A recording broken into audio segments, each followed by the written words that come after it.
I was like, hey, you guys need to be aware of what you're eating and have those vitamins, and also need to make sure you exercise.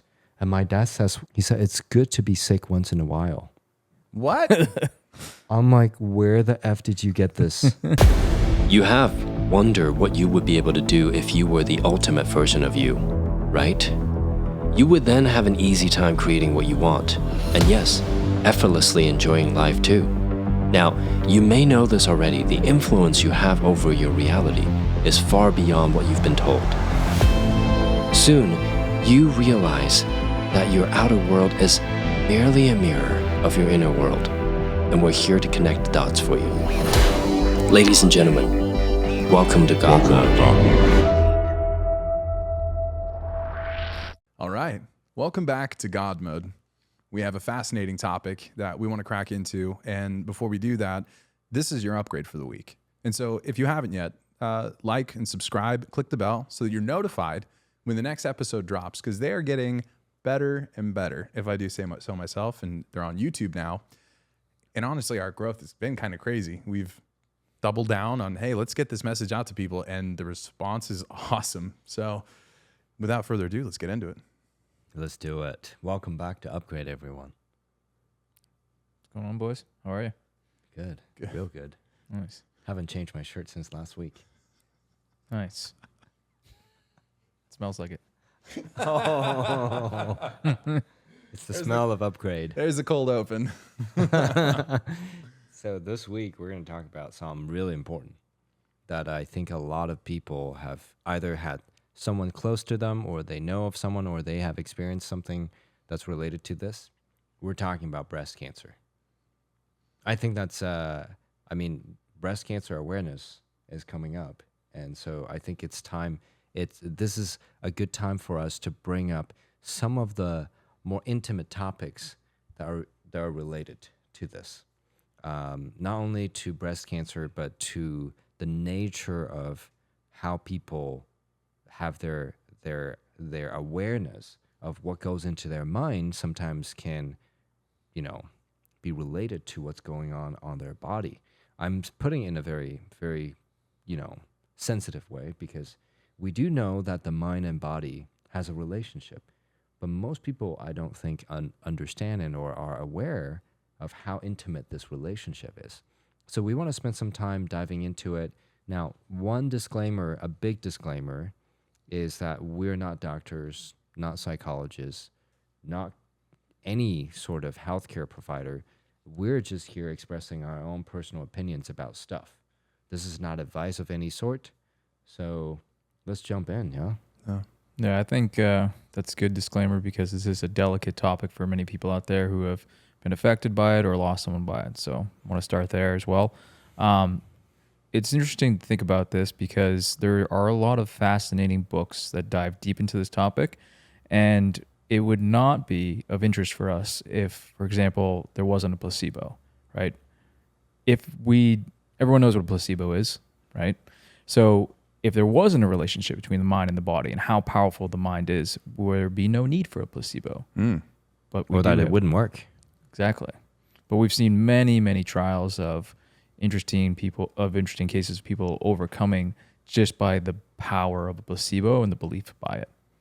So I think I told this story once in the book, The Holographic Universe, about, and if you haven't listened to that episode, we're going to tell you a story again right now. There's this doctor who was giving his patient, I forget what someone can fact check me later on this, whatever the person was going through. But the doctor gave the patient a pill that was getting really good results, and the patient had reported back to the doctor after 2 weeks, had really good results, right? And I'm leaving out some details, fast-tracking the story. The doctor then figures out that he was actually getting placebo sent to him from the pharmaceutical company. And he was like, what the heck? How did this person get better?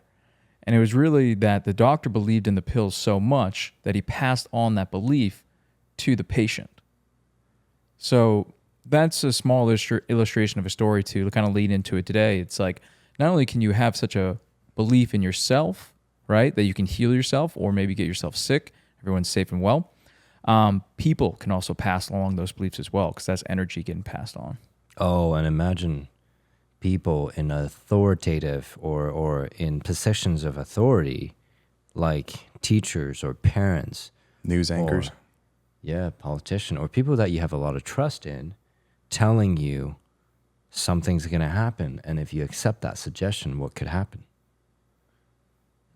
I thought it was so interesting when I first started spending time with you guys. I wasn't aware of my language, and conversations would occur around us or within our conversation. And if a suggestion about something, a health ailment that didn't serve me, something I didn't want, the first thing that you would do when it was discussed is pause and say, we're all safe and well. I thought I didn't get it at first. I was like, why are you doing that? Like, it kind of feels like a weird way to derail a conversation by saying this thing, like we're casting some sort of, but then it occurred to me that the value in it, you don't do things without reason. You both have become masters of the mind and you teach people these things. And so I thought, okay, they're doing it for a reason. Like anytime something comes up, there's a reason behind why you say that all the time. And now we say it all the time. It's because we love you, Brady. Thanks, man.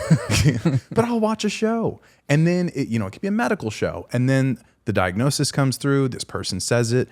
You have this situation. You have this condition. And I now catch myself, my girlfriend and I, we do it all the time. We reject the suggestion on the simple basis that our minds are very susceptible to suggestion. And they take the proper nouns, I, you. The mind takes that very literally. So I'm watching a show and someone gets a diagnosis, you have this. Well, the mind actually, when you're here sitting there watching it, that word you or I can kind of be applied to you. And you don't realize it's happening, but I can tell you that it can happen in the sense that that exact same tool is used for advertising. It's used for sales. It's used to get people to buy into whatever product you're selling. Why? Because you're associating yourself with the language that's being used in the ad. So if it's so good that it can get somebody to buy something, what if that suggestion floats into your existence and you don't necessarily have the tools until today to shield yourself from it, to deflect it, to say that is not in my purview. That's not coming into my life. I shield myself and I reject that suggestion. And I tell you what, the second you start doing that and you start doing it vocally around people that are not used to that, you start realizing how different you're starting to sound and think, because like most people aren't doing that. And I feel amazing when I get to do it because I know that there's correlation between what I say and how my body responds. It's not zero. If it's 1%, that's important. What if it was 20? Yeah, people have no idea what a thought can do in one's mind. They have no idea when they communicate what they communicate to other people, and if that communication is represented in someone's mind, that there's a chance that it actualizes. Yeah, that hit me like 5 years ago, one of your first trainings, when you were like, why do you think they call it magic spells? And I was like, oh crap. Spelling. Yeah, casting spells. And obviously there's spelling and language. So the way that I've come to kind of understand it from my perspective is that consciousness is so innocent and almost gullible to a degree. Interesting. It will like take in any software and just play it on the hardware. And the hardware is like our unconscious mind, right? So it's taking... Which is the domain of the body. Exactly. Wow. So because it's so gullible and it takes in those suggestions, sometimes it starts to play that software on the hardware. And that's when we say it's domain of the body, then the body is just simply acting out the order or the suggestion. And I mean, we've talked about this before. There's ancestral programming going on. There's generations of hardware going on. We always have bad backs in our family. We always have bad knees in our family. It's like, whoa, I don't want that. I don't want that suggestion. If I have a genetic predisposition, okay, I'm going to take steps. But I'm not going to encourage it. Yeah. You know? Yeah. And since we started the podcast with breast cancer, right? How many people have been told that runs in the women in their family? And I'm not saying this is true or not true. It's important to get tested. It's also important to check the intention of the person who's going to get tested and the person who's testing them. There's a number of things involved, right? And if someone goes with the intention that they're not, that there's something wrong with them. Listen, our reality is a projection of what's going on in our mind. I'm not going to say that they projected it or not projected. I'm just saying any chance we have to decrease the possibility of having problems, we should take it. And I'm also a proponent of utilizing modern medicine. There's a lot of wonderful people, wonderful doctors, wonderful institutions that have created fantastic tools that help people, save many lives. So I think that it's not about being a conspiracy theorist and say, oh, there's an evil corporation wanting to take their money, and or, oh, I should just rely on the mind, or, oh, I should do all of the things I've been told to me without checking with a second doctor or getting a third opinion. I think that it's taking a holistic, not in terms of holistic like, oh, it's just holistic healthcare. I'm talking about holistic point of view at looking at, I should leverage every tool and strategy that makes sense. Have the most resources available. So one thing about the mind-body relationship, though, that I think we should point out is a lot of people don't know how far back their thoughts, that they've been having thoughts about their health, right? When we were kids, from infants to toddler age, how often do we hear about health? How often do we hear about people getting sick around us? Is it in a TV show? Is it in a movie? Is it in parents' conversation? Just like anything and anywhere around us. Grandparents, have you ever watched a cartoon where the parents died in the beginning of the show? Bambi. There's a ton of them, right? So sure, it's a story that will grab people's attention because of the emotions that are so extreme, right? But it also can program specific behaviors, and these programs will interact with different people differently. Some people might literally be affected by it literally, and some people may not. And so what we do know is the mind does not often know what's real and or what's imagined. It doesn't know the difference. So if we're watching a show where they're vicariously experiencing and or imagining some terrible tragedy, is there a chance they may act it out in the body? And or if they watch enough of the harms and or violence and or diseases that they see on TV, is there a chance that it might have an effect on them? If at the very least fear, right? And so I think that it's important to look back in our well before we were even linguistically communicating with those around us. What have we been around? And then what's even before that, right? Were there parents and grandparents that have certain diseases that they've been talking about for years? And then fast forward teenage years, were there people that we modeled after that had diseases that we don't want? Do we model partially or do we model all of it? We got to be careful what we take on as this is the person I want to model, right? And then, well, let's say we're all safe and healthy all through this period. It's still worth looking at, early adulthood and or even late teens as we're socializing in a certain way, right? All the way into our late 20s. What are we allowing into our minds? Because we're interacting with other adults from all over, the country or the state or even all over the world, where they may hold different point of views about how their body performs and how long they can live healthily. For example, my parents are only 60 years old and they keep saying that they're old, right? And my mother one time was just limping around the house. I'm like, Mom, what's going on? She's like, oh, I did too many chores. I'm like, you should rest. Rest up, eat well, go exercise, do the things that will promote good health. She's like, no, there's too many chores. I'm like, so you sacrifice the health to do the chores so then you couldn't do the chores later and then burden other people around you to do the chores, right? What kind of illogical mindset is that, right? But they will replay that loop over and over and over because they've never learned the real lesson of self-worth. So there's a very complicated yet simple topic here, is that what happens if someone sacrificed their health for other things they've been taught to be important or more important than health? Because that's also another thing that contributes to our body not feeling well or even deteriorating. It's when someone values perhaps something that actually has less meaning than their health. Say a job, you know, or something. Not that you don't have to put food on the table, but someone might say, I work this extreme job. I don't know, like an attorney. We're watching Suits right now. They would look like they're running 19-hour days in New York City. And they're like, yeah, health doesn't seem to be a priority because you got to get the job done. So you're saying no need to create that dichotomy. Yeah, and also the do whatever it takes mentality. The unconscious mind, if it takes that literally, doing whatever it takes may mean sacrifice their health.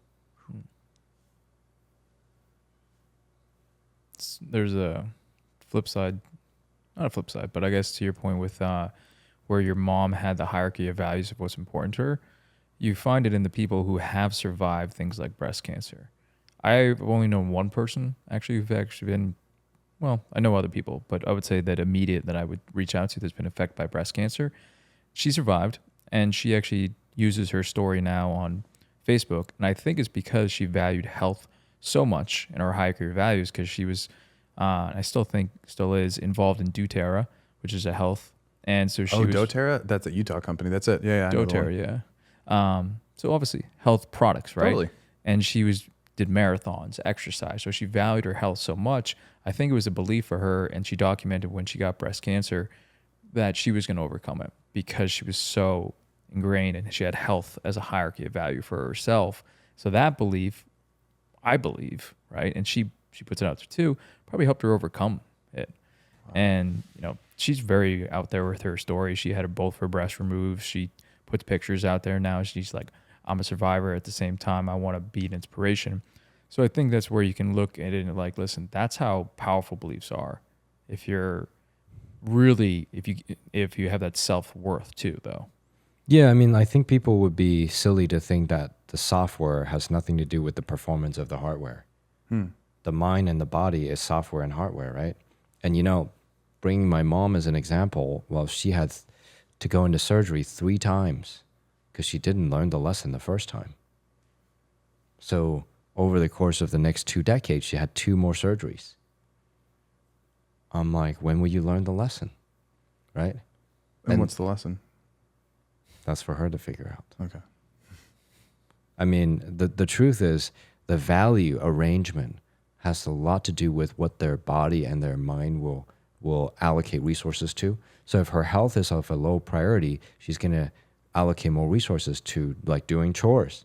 I'm like, that's what we hired the cleaners for.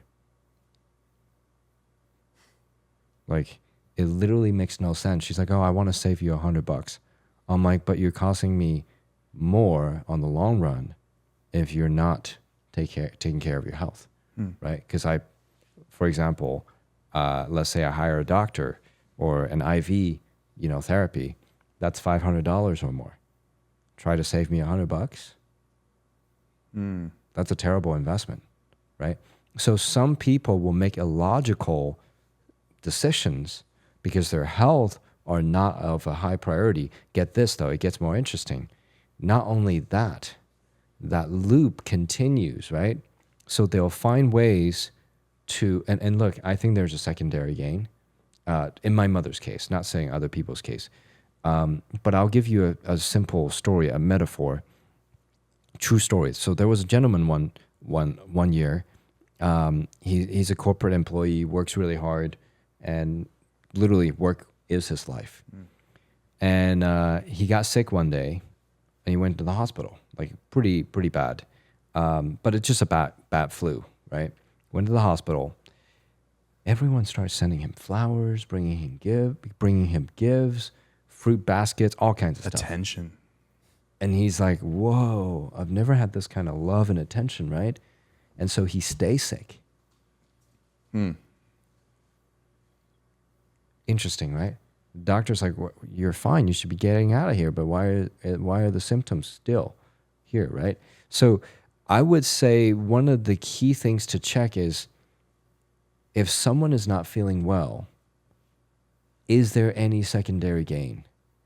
And the secondary gain can be so unconscious. Now, this is a very sensitive subject. It is, absolutely. We're saying it with love and respect. It's just that if there are anything to consider that can help eliminate and or improve the situation, right? Well, I think we could consider all of them to improve the situation potentially, if it has any chance of contributing to that, right? Even a 1% correlation is still statistically significant. And this isn't, yeah. So yeah, I mean, secondary gain is something to gain by having a problem. And the gain is typically quite unconscious and or not noticeable. So when people don't know what that gain is, they can't resolve it, right? So I know I've been sick especially when I was younger. I was like, I'm not feeling well, had a fever or whatever. We're all safe and healthy, right? I remember at that time I had that problem many times. And then my mom and dad were like, you're just trying to not go to school. Exactly. I was just going to say that. I'm like, how many of us have done that, right? Right. And I was like, yeah, I thought myself into sickness. I literally unconsciously found a way to not feel well so I could avoid something of greater pain. Because that pain was a lesser evil than a greater pain of being bored and having assignments due or whatever at school. That was going to give me 2 more weeks to do homework or something, right? So as an adult, there are other reasons that might be more hidden that we're not aware of. And a quick example, and then I want to ask you guys this. So I remember there was a time I found myself not valuing my health. And part of it was observing my parents growing up. I noticed they would sacrifice their health to be good parents, in their words, to be good people. So in their words, good people sacrifice their health. Literally, that's how they frame it. And so when I became an adult, I unconsciously refused to exercise and or eat well consistently over long periods of time because I was like, that would make me a bad person. But I was highly unconscious. That's weird, but it makes sense. So until I resolved that and realized I can be a good person and have great health, I was actualizing the very problems that my parents created. And so secondary gain wasn't like I was trying to gain attention or anything. So by me bringing that story up, it's not saying, hey, people who have been sick wants attention. That's not what I mean. Totally. What I'm saying is people who have been sick may have beliefs tied to not feeling well that serves them, or that serves their parents, or that serves their ancestors. Like in my case, it was, I want to be a good person, and my parents taught me that being a good person means I need to not feel well. Wow. And so I needed to not feel well to feel like I'm a good person, so my parents brought me up correctly or whatever, right? So that's a terrible mental program. Yeah, it is. So I can't be alone, right? And if I've spent all these years learning about the mind and reprogramming my own mind and still found that last year. We were there for it. I remember. Now you're like, hey, you got abs, dude? It changed, right? You got some guns? After I removed that, I was skinny fat. It was sad. It was just sad, right? And it was the outcome of me valuing being a good person, which has a belief attached to it that I needed to sacrifice my health. So I wonder how many people in this world has the same types of belief, because those beliefs came from World War II days, came from World War I days, where there was a lot of sacrifice to be good parents.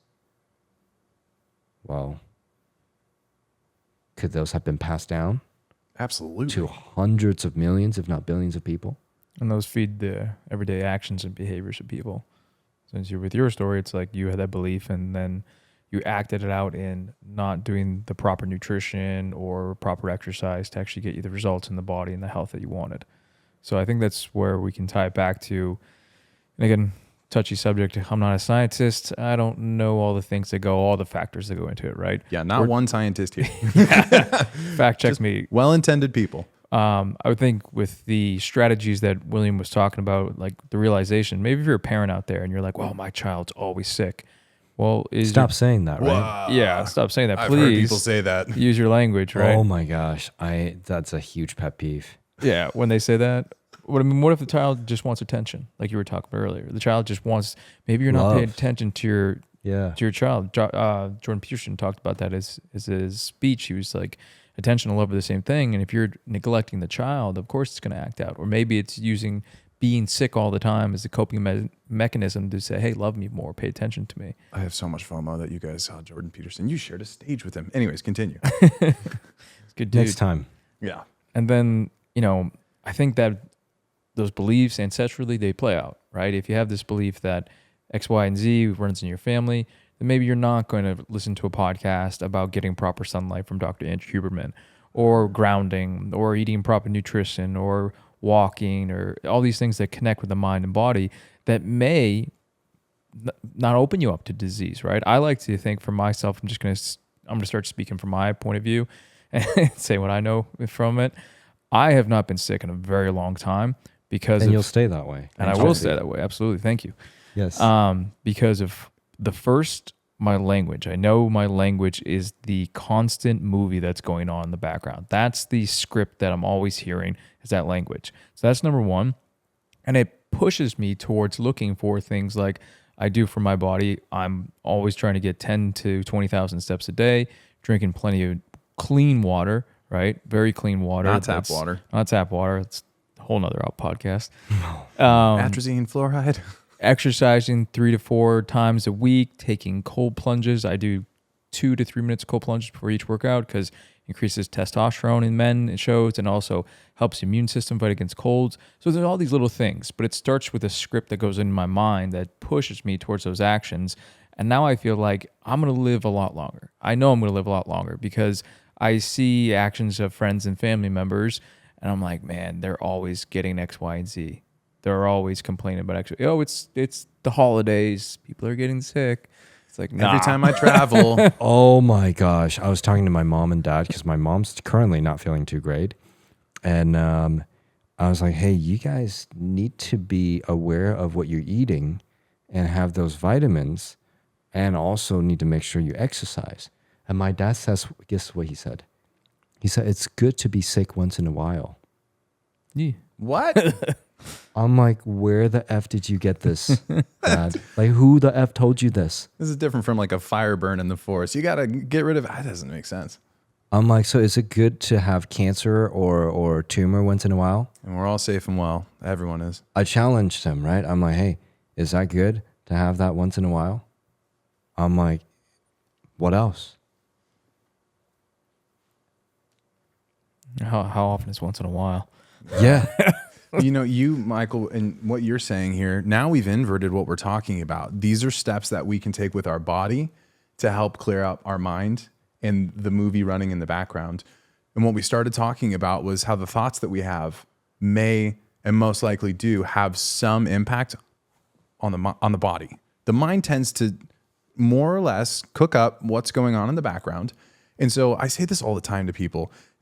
What your thoughts are and how your body reacts, I've firsthand done the I don't want to go to school and so I'm going to be sick thing. And so for me, it's clear to me that the relationship between my mind and my body, it's not a 0% relationship. It might be 1%. What if it was 10? If it was 20, do you think that it would be really important to be deliberate about how you talk to yourself and how you talk to your kids and the people around It's you? 100%. And that this is then very important to be delicate with it, because at the top of the hour, we're talking about conditions that some people do have. And so we have to be sensitive in the fact that if things happen for some people, then the prophylaxis is, well, what can you do internally to really make sure your mind knows that you're its best friend, that you love it and that you're there to support it, and that you're going to feed it good things. And not listen to friggin' true crime podcasts and fill it with fear and all this stuff, or a movie or a story about something that doesn't serve you. At the same time, Fear shuts down the immune system, doesn't it? I'm not a scientist. I don't know. So something interesting about what you just said is that a lot of people are not aware that it's not the instance you have a bad thought that something not so good happens, right? Unless they have highly trained their mind. So when they have a thought, it passes through into the physical. That's a whole different training. That oftentimes what happens in the physical is thoughts that have been queued up for a while. And they queued up, they stack on top of each other. And then when they are ready to pass through the non-physical into the physical, there's a reason, there's a trigger. Well, most people don't account for these thoughts and triggers and when and why the non-physical thoughts become physical events or things that are going on in the physical world. They don't keep track. They don't have a spreadsheet daily to track of all their thoughts and what are the incentives, why something should happen, why they shouldn't, and priorities. They don't have, just like most users don't get on a computer and be like, let me look at all the tasks that are happening in the background of the computer, looking at the task manager. Most people don't, right? They're just doing whatever they do. They have 1,000 tabs open. They don't realize that it's taking all the resources, right? And so same thing with the human body. They don't know what thoughts have been going on in their background because they're only aware of 126 bits out of 20 million bits of information per second. They deleted 19 million plus bits of information, like 99.9% of it is not even conscious. So what I'm interested in is knowing what's going on in the unconscious that may have caused the problems that led to the problems in the physical. Most of society is thinking the causality of A equals B equals C. So they're just treating the effects of that instead of doing proactive or preventive care, where that's where you're talking about those other thoughts can come in other places. And that's a nonlinear sequence where those things are just creeping up and they're starting to go through the 126 bits. And then they're like, well, it's just because this happened, then this happened. Now I should treat it with this. Yeah, people are not preventative. People are very reactive, Very right? reactive. And that's most of the system, how it's built on. Even my parents, as classic examples that have been trained in the system, they're like, well, you know, it's good to be sick once in a while. I'm like, who the F told you that, first off? Second, they're like, you know, then you can strengthen your immune system. I'm like, so you need warfare for the immune system for it to be strengthened.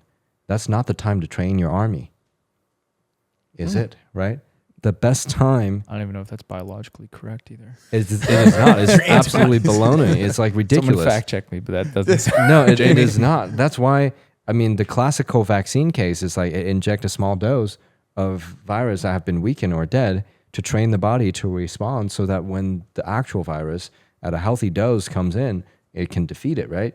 Not, oh, let's see if we give it live, full-blown viruses to test. Like that's not how it works. Right. So the best time to solve a problem is when you don't have a problem. Wow. Yep. So same thing when it comes to health, same thing when it comes to finances, same thing when it comes to mental stuff, right? Who wants to solve financial problems when they're near zero in their bank account? I've been there. It sucks. Yeah. It's like, it's the worst. It's much better to preventatively solve those problems well ahead of time. So things will repeat itself until you learn the real lesson. And when it comes to, I think when it comes to, well, health stuff, this is once again personal opinion, right? Not medical advice of any kind. It's that if we can learn to solve problems before anything becomes a problem, then we're on track to staying and living healthier and longer, perhaps. And if incidences do occur, right, you can still use this as a very powerful tool to get you out of it. You know, circling back to the thing we started this with, I have people in my life that I love and care for very dearly, and they have dealt with this issue. And so we've approached this at the beginning of the episode saying we approach this with sensitivity, with delicacy, with care. So in the instance that someone has already found themselves in that situation where they have a condition they didn't want, love them. And then also, you know, I would say release emotional charge. Keep going. Well, that's what I was going to ask you is they're in that situation, and some people, they just, now they're there, right? The prophylaxis, the chance to take those steps before, the preventative things, that's something that we're all embracing right now. And then some people are already there. So those steps that they can take that are more mind over body, obviously they're taking steps, they're getting medical care, they're going through modern advanced processes. It's a blessing to be alive today in this era, to have all these tools. But what can they do on the mindset side to help them expedite and turn that corner? One key recommendation is remove and resolve any negative emotions by asking the question of, what can I learn from this so I can resolve and let go of this negative emotion? Second is focusing on the outcome they want so they don't have unnecessary and inappropriate anxiety. They're focusing on what they want that will calm the body. Because what we focus on and show our mind and body the visual, the auditory, the kinesthetic of, that data gets executed and brought into the physical. So if we consistently focus on negative outcomes that they don't want, that tends to be the executing command that's going to happen next. So the body not only has to fight the thing, but also have to fight your command, right? If someone's focused on what they don't want. So the body is literally against all odds at that moment. Instead, as your conscious self, you should be focusing on what you want, which is a nourishing, healthy thought of it's going to work out, all the good things, and what you're going to do that will incentivize your body to overcome this. What are you going to do to celebrate? What are you going to do to spend time with your family? What is the reason for you to live? Wow. So all of those things, I would say, have a lot of incentives. And so to get to that point, you may need an inventory of all of the reasons to live. And I would say this is probably a time for someone to definitely jump into Upgrade Launch, because that whole program is about how you can focus on what you want. It's an upgraded version of the previous Upgrade Focus Challenge. It is a full-blown training on how to set the stage of our mind in not only a positive light, but also being masterful at focusing on what's good and what's positive, the ultimate, ideal outcome. So if someone's in that boat, which we have described, some people that are in hospitals or sick, they spend this time dwelling on it or not focusing instead on, when I get out of here, when I recover, when I get to that place and I'm on to the next thing, and this would be a chapter in my life I can't wait to put behind me. What is that going to look like? What's it going to sound like? What concerts are you going to go see? Michael just went to Odessa. It was awesome. What is it going to feel like when you're, able to feel healthy and strong again? That's the visual, the auditory, the kinesthetic. Flood your mind with those things, and you, at least in that correlated mind-body relationship, if it's 1%, you're now probably 1% better.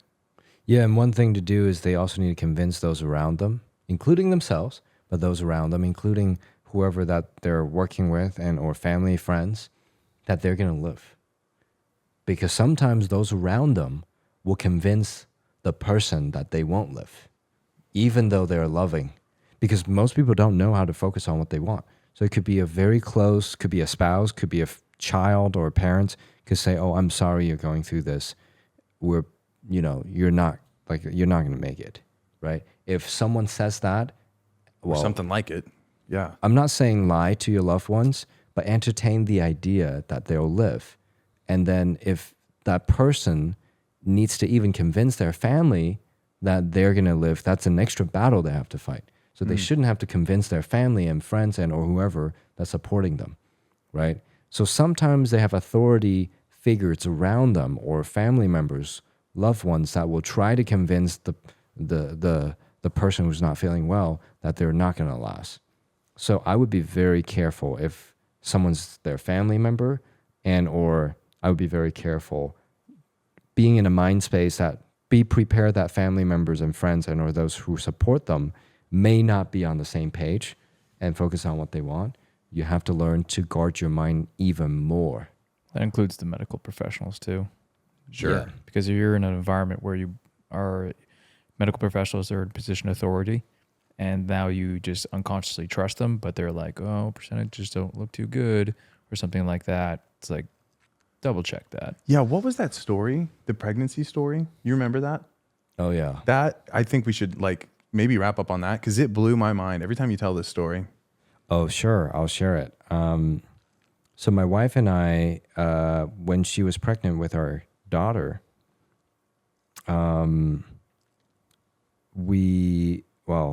so she wants to know gender ahead of time. I'm like, you'll find out.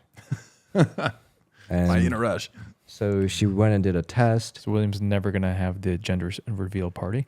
No, I mean, Some of you'll those go find awry, out man.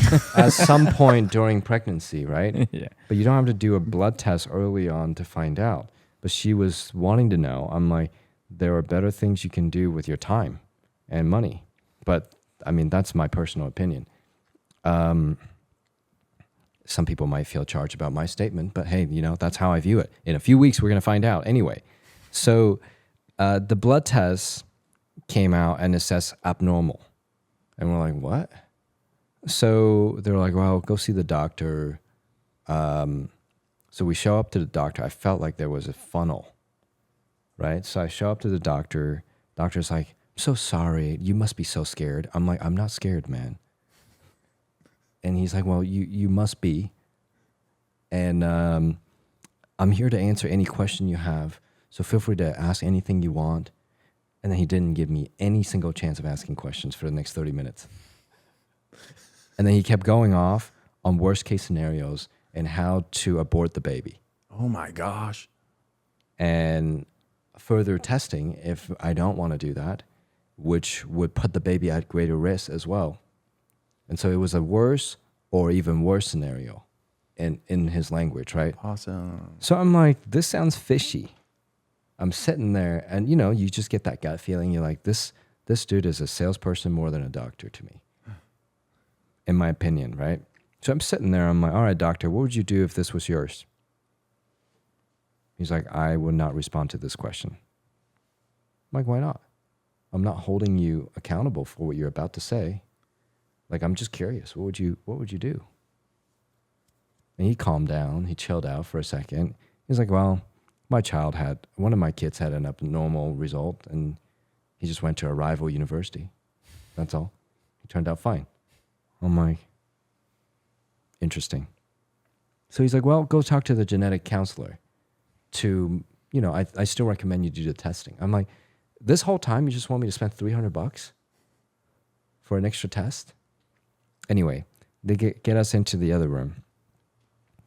And now this whole time I'm doing resolution formula. If you guys don't know what that is, it's important to know because it is one of those formulas that resolves the negative programs inside of one's mind. And if we live in a holographic universe, the physical reality has a lot more relationship to what's going on in our mind than we may expect.